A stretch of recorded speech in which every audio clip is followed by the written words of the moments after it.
So you have been building games set in the Kingdom of Talesworth, which originates from a book you wrote 20 years ago. At what point did it hit you that this is the world that you need to create a video game around? Well, so this is, not all of them have been big games, but this is my seventh or eighth game now, and this kind of this imaginary world of Talesworth that I've been building in. Um, I'm not sure where it started, if it started with a game or with the book that I started writing. I mean, I didn't get very far, but I was always kind of putting things into this world a little bit at a time, different places, different people, and it just and then when I started the actual game studio, Talesworth was the obvious name for it, of course, just because I've always built in it. But I don't know that I ever. I'm not even sure where the original idea came from. It was just I needed a place to build all my games in, and so Talesworth Kingdom was just kind of born. And but this game is the first time I'm really trying to unify the canon of the world, to keep everything consistent. So going forward from here, there will be almost like a Bible to go by for the content, so that it's more consistent, because there's stuff that in older games and in smaller games that are, there's pop culture references in earlier games and stuff like that. So, but going forward, I'm going to try to keep it more consistent. That makes sense. So the next question is, why did you decide the protagonists to be common folks rather than heroes? Well, I think that level zero characters, it's not a new thing that's been around, but I think that the difference between current forms of the current iteration of Dungeons and Dragons compared to where I like my first D&D back in basic and expert and AD&D, Advanced Dungeons and Dragons. Now in the current version, you really start out pretty powerful. You're a hero when at level 1, and I'm not saying one is better than the other, but it's just a different way to play. So the goal in Weepstone is really to go back to that time when you started out as so weak and a nobody, and even if somebody at level 1 in basic wasn't level 0, they were still pretty like just commoners, like just scraping by. And a lot of fatality in early D&D. It just, combat was often meant to be avoided. I mean, you were pretty weak, and so I guess I just really wanted to enforce that concept, and especially if for someone who's never played an older iteration of D&D. So and it's just fun. When you have people going into something and they've never seen any kind of adventure before, maybe they've never seen someone die up close, and they're just, and so that just creates such an ominous and suspenseful setting in what would in current D&D be just like a normal everyday, oh, we're in combat with another 10 goblins, like nothing to worry about. So That makes sense. So one of the things I have noted that one of the unique aspects of the game is its black and white artwork. But I have noted that you have said before that working in black and white artwork it's it comes with its own set of challenges. So did any of these challenges push the game in a direction that you didn't want it to go, or how did you deal with those problems? well, I think from my perspective, when I kind of came up with this this is a game I've wanted to make for 10 years, but just because I've always loved this style of art, that's the way I see fantasy, is in black and white. I always have. And so but when I started prototyping this, I immediately ran into challenges with, for example, the custom shader that does the real-time cross-hatching. That took quite a bit. I mean, I'm not a shader developer, so that took me quite a while to get that not just working, but looking the way I wanted it to look, the way it needed to look. And so that that was a technical challenge just from someone who's not a native shader developer. But then there was the concept of, for example, how do you keep everything in the environment from mushing together? So how we set up the lights in all of the scenes, there can't be too much, there can't be too little. And then the UI, how do you keep the user interface from meshing into the background and the rest of the content? How do you make numbers show up on portraits, which is a current challenge that I'm actually still working on. So there's the big temptation is always, we'll just put a little bit more color. You can just put a little bit more color. But that challenge is what I think, sitting with that challenge and not taking, in my case, the easy way out, which is just to add color. The challenge is to figure out a way to make it work. And that inspiration comes from, where this originally started with black and white art. Artists were given a job. I need a small image and I need it to read well at a very small scale. And you can only use black and white, no grayscale even originally.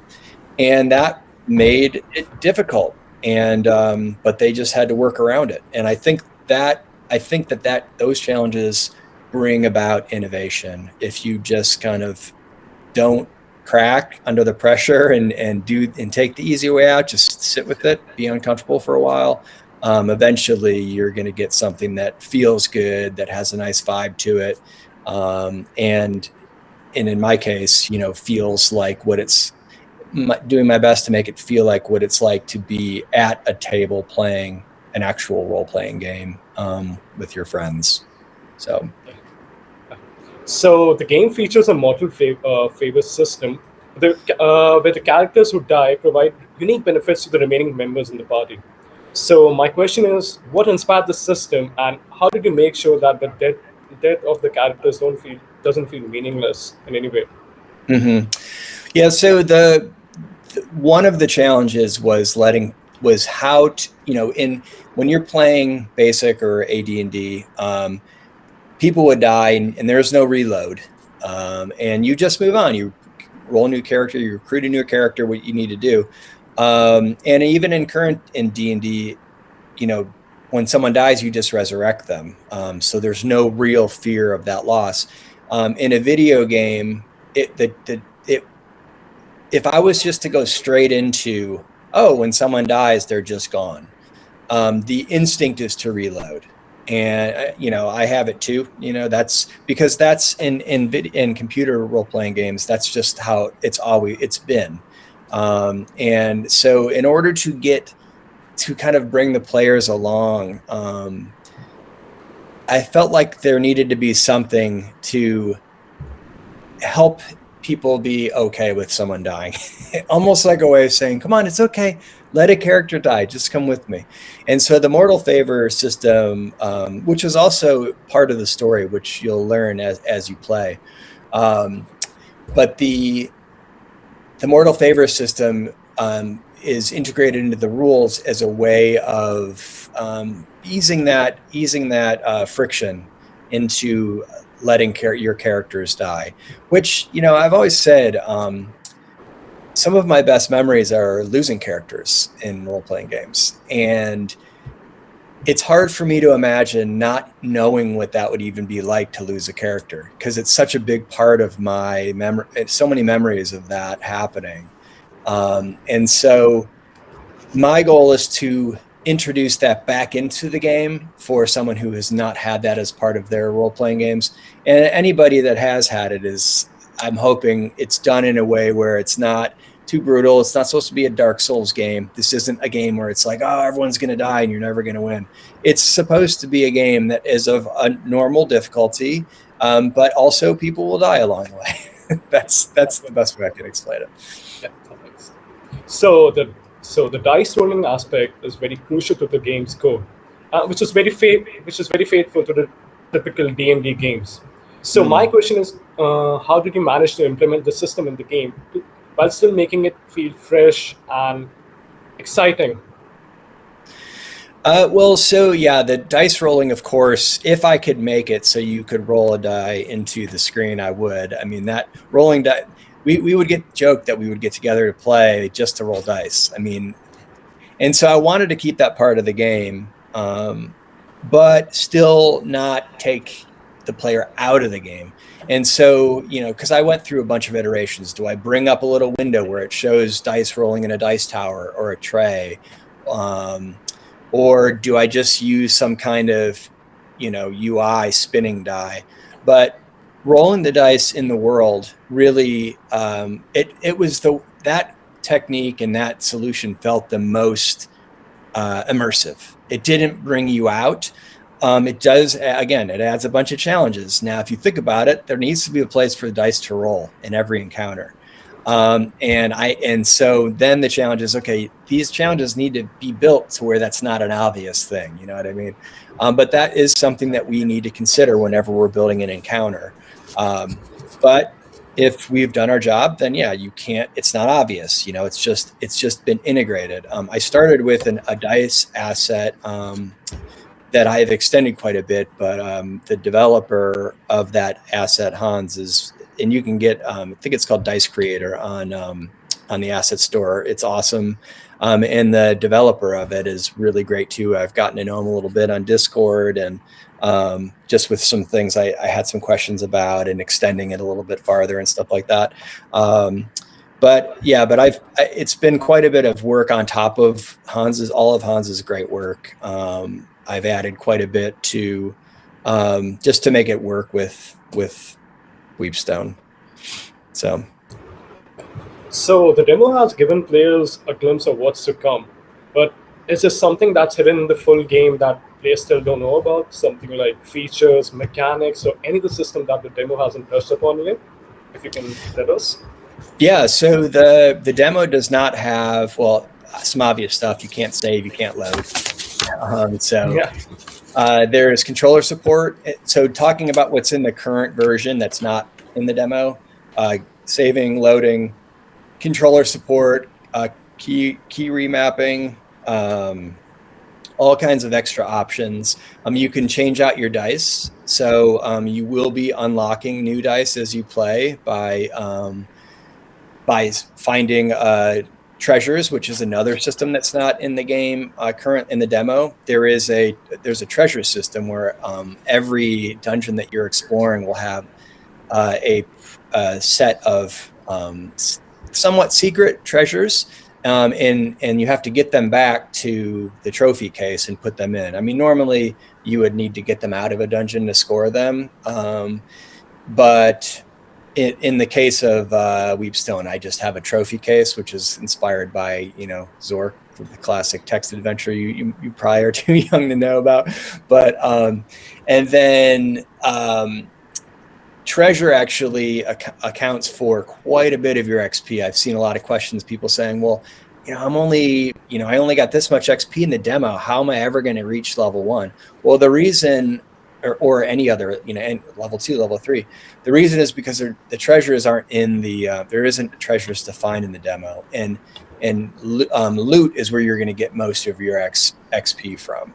And the reason for that is that I want to encourage people to solve things sometimes without combat, because again, you're kind of weak at low levels.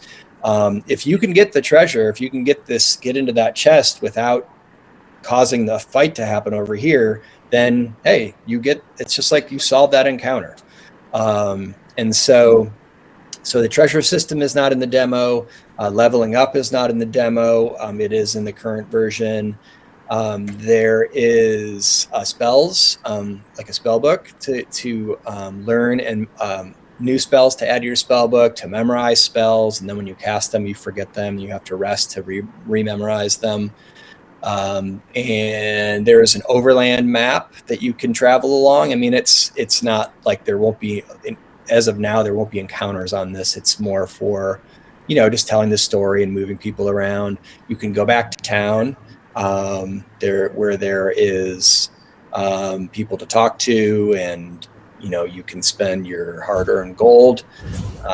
So yeah, there's quite a bit, and of course a boatload of content. which I'm very excited for people to experience. I think that I'll say this: I've reread a lot of old modules.